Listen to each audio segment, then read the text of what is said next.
1.5 lengths in front of Pindy. Our King's Ransom third, Quick Ransom fourth, Alcahira's Son was fifth, and then our Pompeii. Now a few moves are being made. Belloco trying to work into the race with Dark Czar, and then came Scalero. Here that Bell section, and Cessna 2 lengths away last of all. Toll Bell joined by Pindy. 600 metres to go. Pindy the outside of Toll Bell. Then Quick Ransom followed by Alcahira's Son. Our King's Ransom. Down to the outside was our Pompeii, Dark Czar, Belloco. Here that Bell, Cessna back to the rail. At the 400, Pindy in front of Quick Ransom, Toll Bell. Scalero getting right up on the rail. Then our King's Ransom, Alcahira's Son. Our Pompeii, Dark Czar and section out wider. Pindy is the leader. Scalero getting through. Dark Czar down the outside section joining in. Pindy the leader from Scalero. Quick Ransom, Dark Czar and section. Pindy's in front. Oh, this has been a great run by Pindy. Quick Ransom and Dark Czar battle out second and third, but Pindy has beaten Quick Ransom and Dark Czar. Then section followed by Scalero, Belloco, Toll Bell, Alcahira's Son, and then Cessna. Here that Bell, and then our King's Ransom, and our Pompeii is pulled up near the tail. Oh, very good win, Dan. She's won by 3 or 4 lengths, I think. Just got right away from them and had a beautiful run all the way. Got the drop on Toll Bell, and it was a beautiful ride by Larry Cassidy. Time was 2:40.1, but they sprinted in patches. $7.10 and $2.30 for Pindy, $1.90 Quick Ransom, $2.70 Dark Czar. Quick Ransom seemed to lose ground when they really quickened at the 500. Yes, and he was doing his best work late. He got trapped out in no man's land going around the first corner, I noticed, and Rod Griffiths had to sort of go up a little bit, around about the 1700 metre mark. But gee, all the honours with Pindy. She's been a bonny mare. And Colin was saying this morning he was quite keen to have had a run in the Melbourne Cup, but she almost really go on now to the Sandown Cup, and she'll take a bit of beating. Number 5, the winner, and that's the, well, she had it won certainly at this point. All the others had their chance. They're spread across the track behind her, but she just quickened too well for the other horses. She certainly did. Dark Czar's got home well. Quick Ransom's battled on well, but Pindy's really going strongly for Larry Cassidy here. Sum that race up to a nicety, John Letts, Larry Cassidy on Pindy. Yes, and Larry was just telling me he won the Prime Minister's Cup Group 2 on her last year, but he said it was a very good run in the Moonee Valley Cup. But Larry today travelled well all the way. She travelled beautiful. I sat outside the leader. They went nice and steady, and she just cruised along, and she really revelled the bit of given the track. Larry, she won the last race here last year, and it just seems like she comes good at this time of the year, doesn't it? Yeah, I suppose she winters up north, doesn't she? Yeah, she does, and Christ, she's got a big heart. She's not very big, but if all horses had hearts as big as her, there'd be a lot more good horses around. And you went to the front where? About the 500. The leader tired, and I just nursed her and dashed away. It's a good day, good feeling to win a race on the last day of the carnival, Larry. It sure is, because this is my last chance today. Good luck, mate. Thank you. Thank you, John. Larry Cassidy there riding Pindy. Yeah, she's certainly very good at her best. She's won over $650,000. Well, after today's win, it's closer to the $750,000 mark. Peter Donegan. Yes, she's been a terrific mare and ridden up near the lead today. Colin Alderson's with us now, and she loves this time of the year, Col. Yes, she does. She won the Crown Quality here last year, and this is her pet distance, and this going's her pet going too. She's a little bit jointy with a bit of age in her, so the softer ground just suits her that much better. Is she a bit better when she's ridden up near the lead too? Yes, well, a lot of these horses are Quick Ransom. They've been around the Melbourne Cup. You might as well make them do the work and make a race of it. But we rode her reasonably close in the Gold Coast Cup, and it paid off there. And Larry rides the horse particularly well. He just knows her that well.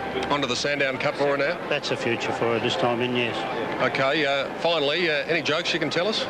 Not today. I haven't got any in the mind at the moment. Well, certainly not that we can put on air, Colin. Well done. Thank you. Colin Alderson, the winning trainer, always quick with a joke on a race course, and he's got a smile on his face for a different reason today. The numbers are 5, 3 and 1, 2:40.1 the time, and the winner Pindy and the Queen Elizabeth Stakes. Back to Flemington very shortly.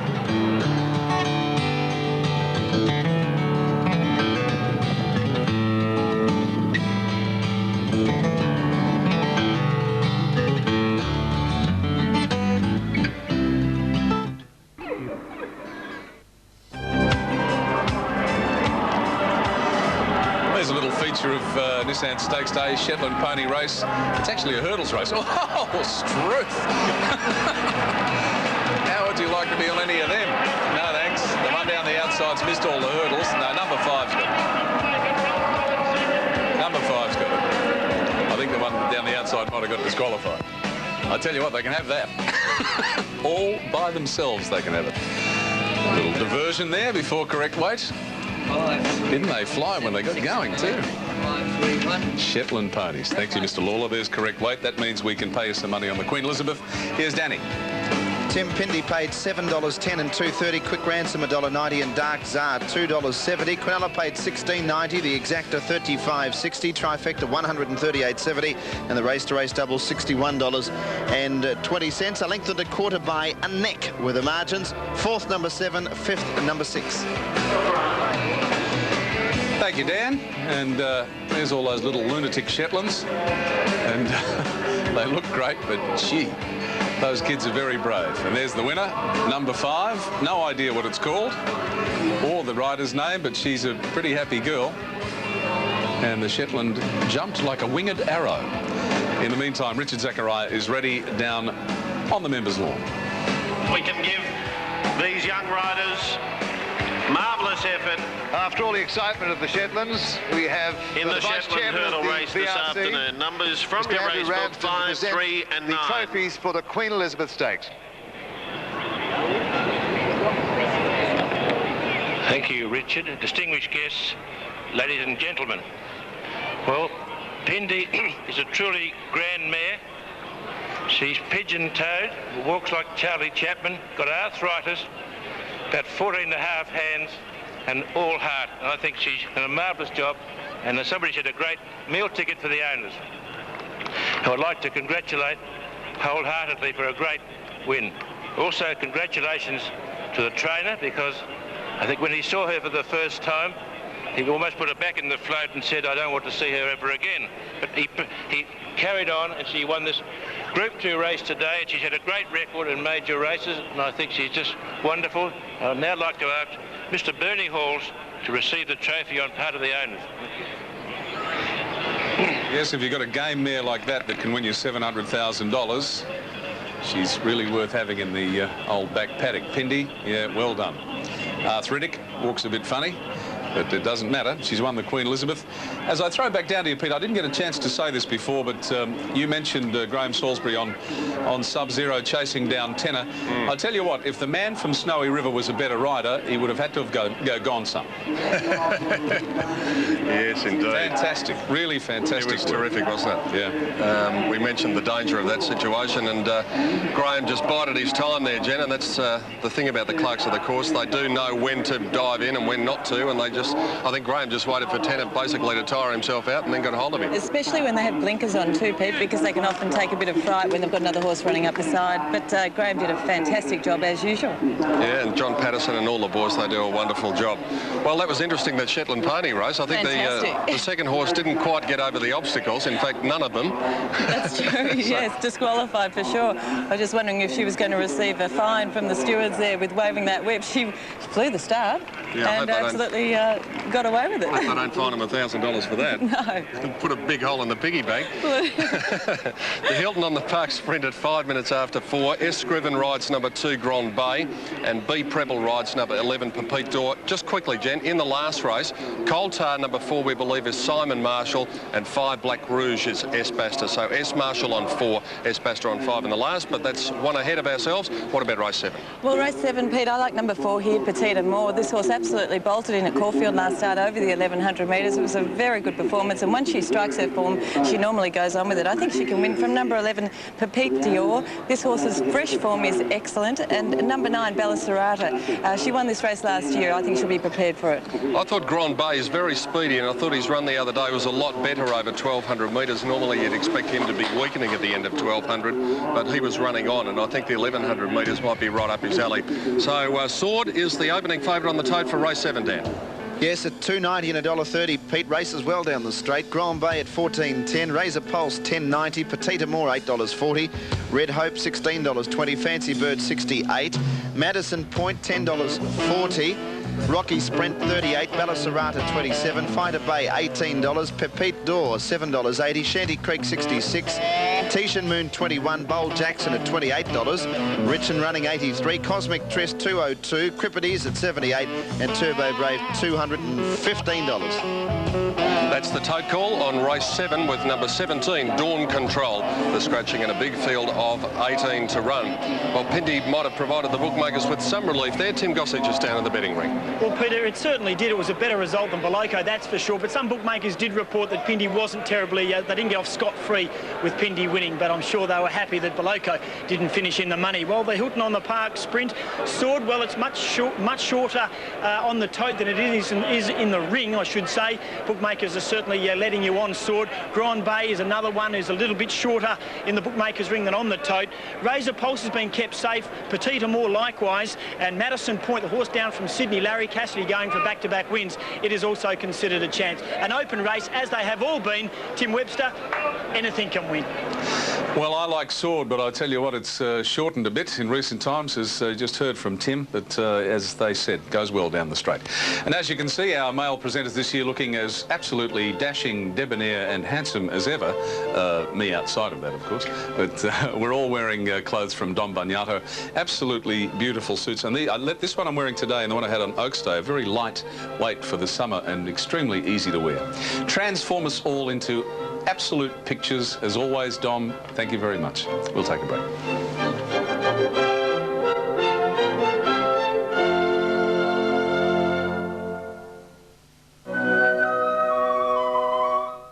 Tonight, journey into cyberspace with Beyond 2000. So really doesn't really happen, does it? Well, at least it didn't, not until Gai Waterhouse hit the training ranks. Already, she has an impressive string of Group 1 successes. Her lifelong dream involves winning one particular Group 1 race. Nearly did it. No prizes for guessing which one.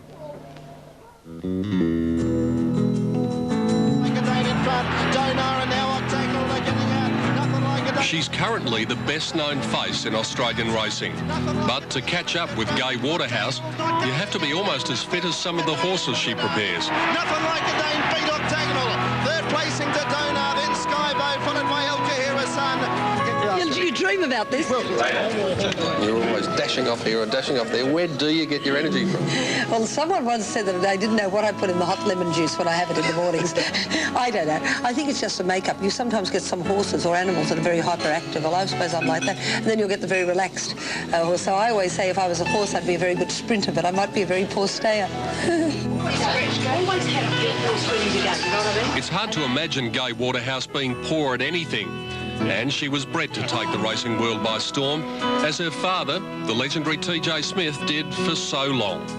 Is it a fairly tempestuous relationship between you and TJ sometimes? Sometimes, yes, it could be very much like that. At other times we flow along, you know, we're in many ways very similar.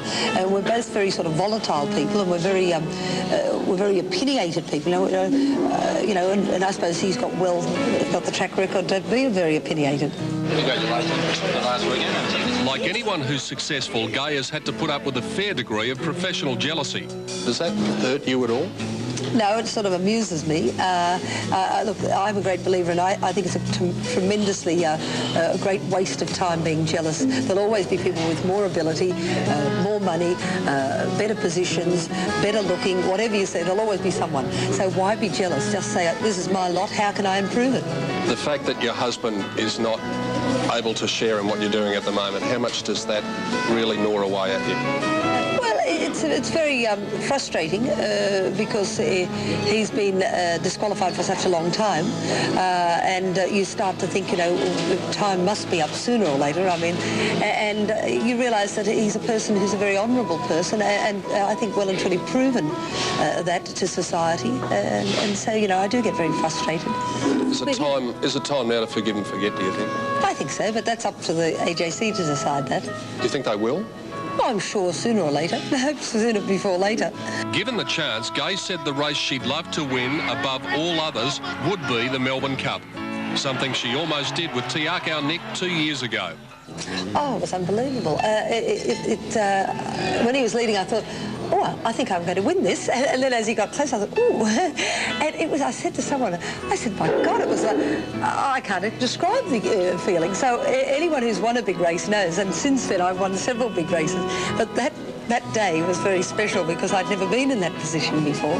You do wear your heart on your sleeve, don't you, on a race course? Yes, very much so. Yes, I think everyone knows if I'm enjoying myself. Could you ever see yourself doing anything different for the rest of your life? Or do you think you'll be a horse trainer until the day you die? No, I definitely can see myself doing something different. I envisage that in 20 or 30 years' time I'd be doing something very different. I don't know what, but, I'd like to think that I did a few different things in my life, because you only get one bite of the cherry, and I'd like to be able to have a different look around. But at present, all I want to do is train horses. And Gai Waterhouse, well, she had a horse called Nothing Like a Dane in the Melbourne Cup, which ran second on Tuesday. And we spoke to Ron Hutchinson the other day, who was awarding the ride of the carnival. It turns out that it is Shane Dye for Nothing Like a Dane. It was a brilliant ride, Ron. Brilliant ride, yes, absolutely. The both rides that I saw in the Derby and the Melbourne Cup were absolutely perfect rides. And, to draw her out wide in a Melbourne Cup, the pressure's always on you and you're always a little bit under pressure. But to be on the fence like Shane was, going out of the straight and sitting back there, waiting, biding his time, coming along at the right time and around the home turn, I thought it was absolutely super road. And, unfortunately, the winner was too good, Shane, it would have been nice to go one better, but I bet this is a thrill for you. It really is. Mr. Ron Hutchinson has been a great jockey over the years, and he rode with so much success in Europe, which I'm yet to do. So maybe one day I'll get there, but I've got a lot of time to catch up and achieve what he's achieved. I've achieved nowhere what he's done. Finally, Nothing Like a Dane. We've got something to look forward to next year, haven't we? Exceptional horse. You don't know how good he could be. I think he was only about 70% wound up this preparation. He still felt very, very weak to me underneath. And let's hope I might get to Europe next year with him for the Arc.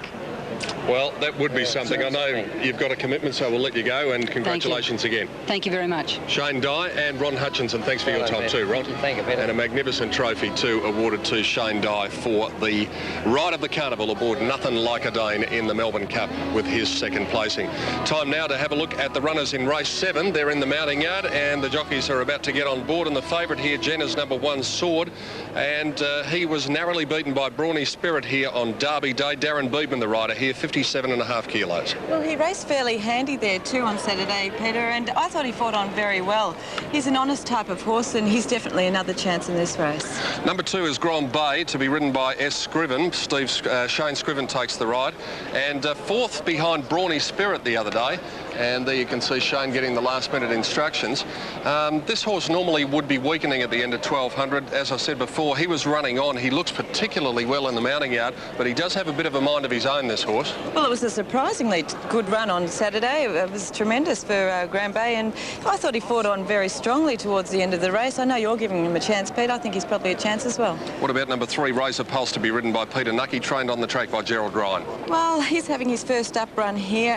He goes well down the straight. If he's 100% fit, I think he'll probably give a sight for a while. Petita Moore, number 4, is one to be ridden by David Taggart, trained by George Hanlon, and he looked very impressive, or she looked very impressive in winning at Caulfield in defeating Just Awesome. That was on Caulfield Cup Day. Very impressive there, and I do think that this horse is back to her best, and I think she's going to be very hard to beat on that performance. Madison Point, number 7, last start on the 27th of September, so hasn't raced for some little time. Larry Cassidy takes the ride. It's drawn barrier 1. Interstate form, not bad, Jen? Not bad at all. She's won her last 2 very nicely, and that's been over 1,200 metres. A little bit shorter here. I'm just wondering whether or not she's got the brilliance for 1,100 metres. So I've left her there with maybe a place chance. Bella Serrata, I seem to recall as a 3-year-old, won a fairly good race down the straight here, or ran a big race in one of the big races down the straight, and Brian Werner takes the ride. Well, she actually won this race last year, Pete, and comes in with 51.5 kilos.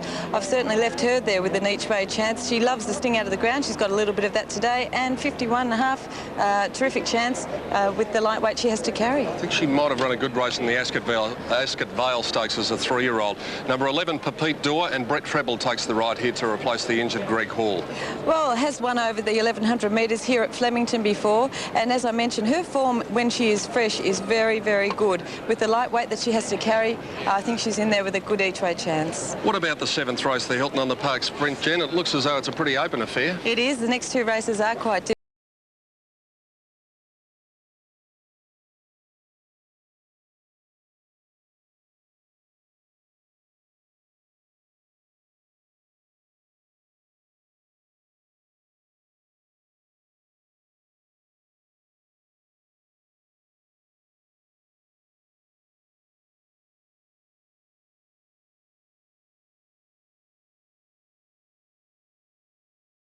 The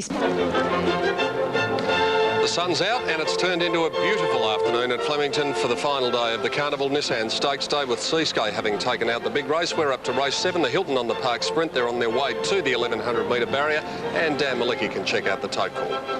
Yes, Pete Sword, the favourite, 340 and 140 from Grand Bay, 1250. Razor Pulse at 920. Petite Amour at 880. Red Hope 1640. Fancy Bird at 8480. Madison Point 1140.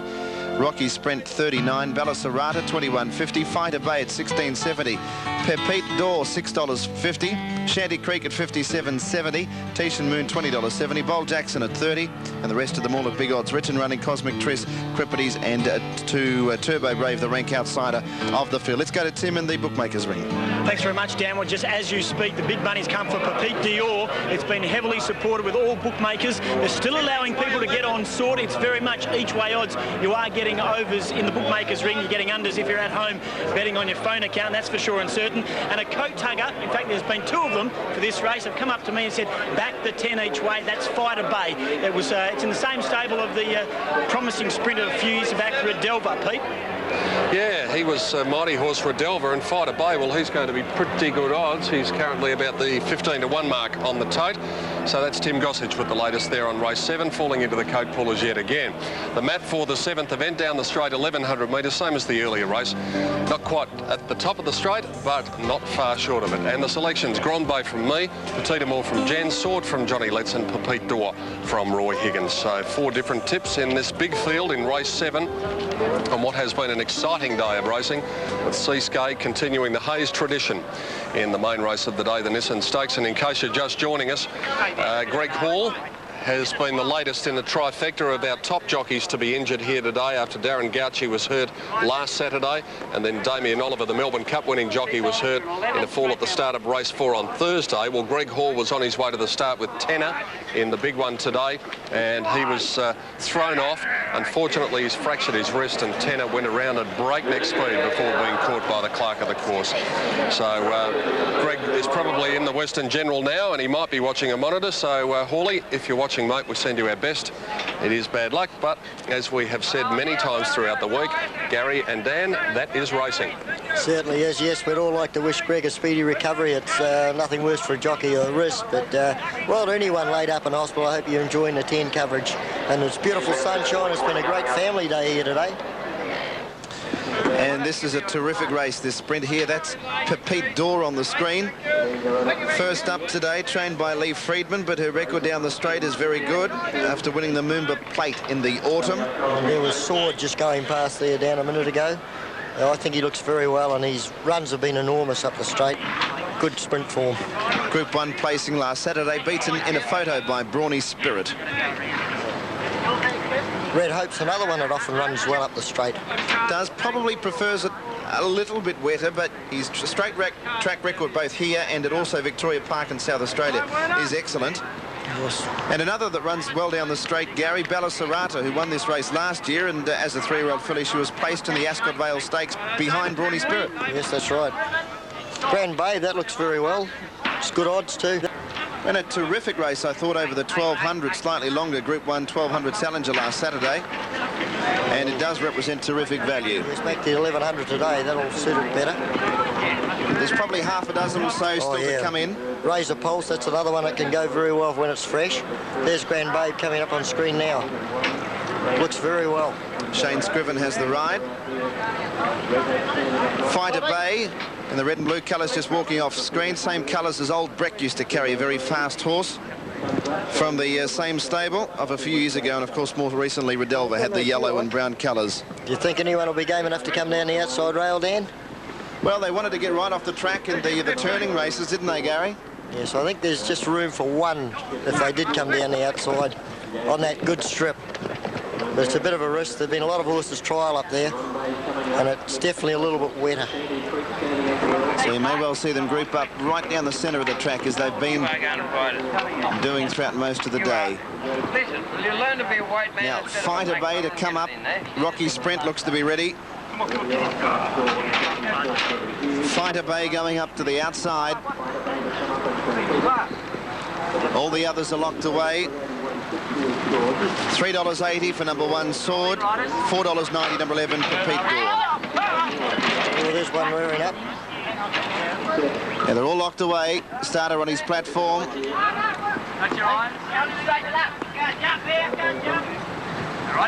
Now they're ready. All set racing. Now, missing the start a couple of lengths there was towards the outside of the track. Pete Daw seemed to be slow into stride. Couple going straight to the outside, and they include Fighter Bay, who's going very quickly in the early part, whereas down towards the flat side of the track, Razor Pulse is shooting through with Madison Point.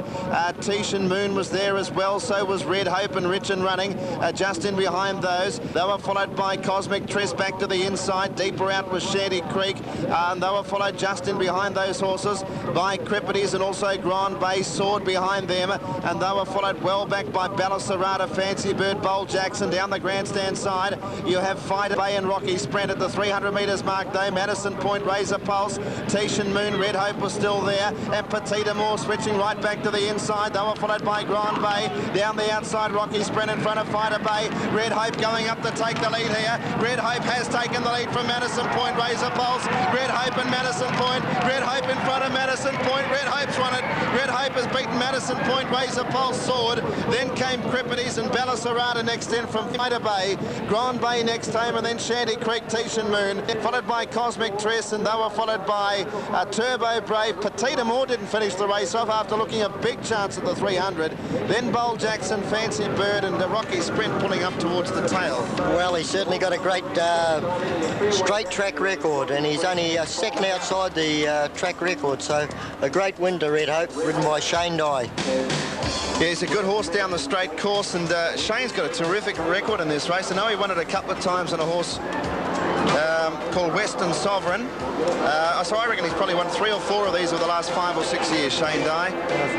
Very good runners, Madison Point, Dan, number 7. Fought on well to run second. You'll find the numbers of 5, 7, and number 3, Razor Pulse, just clinging on to third in front of Sword. So it's 5, 3, and 7. Sorry, 5, 7, and 3. 5, 7, 3. $18.30 and $5 even for Red Hope, $3.30 Madison Point, and $3.20 for Razor Pulse, who stuck on pretty well. Sword was never far away, Gary, but it just never really looked like he was going to finish in the race. Those 3 horses I sort of called first, second, and third pretty much throughout the event. Mate, ready to go. And you had Petita Moore make up ground along the inside, but didn't go on with it. Pete Daw seemed to miss the kick a little bit, but Shane Dye's had a terrific week.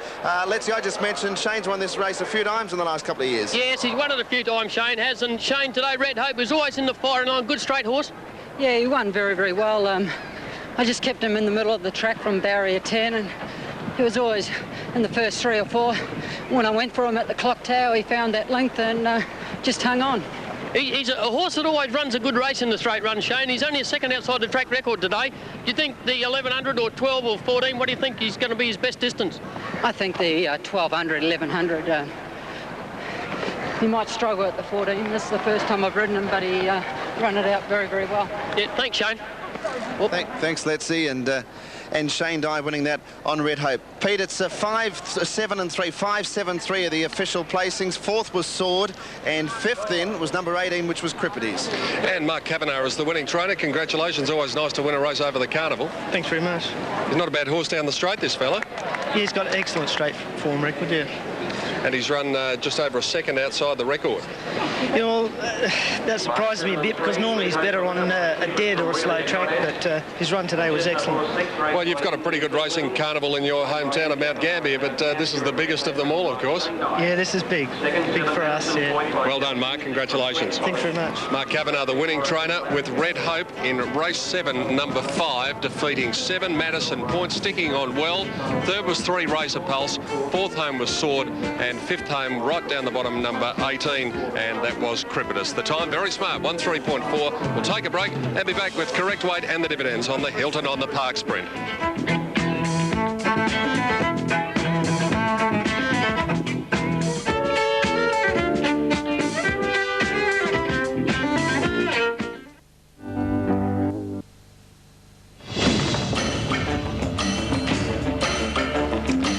What a very pleasant idea that is. That was a little wedding party just down by the Maribyrnong River, having their wedding pickies taken.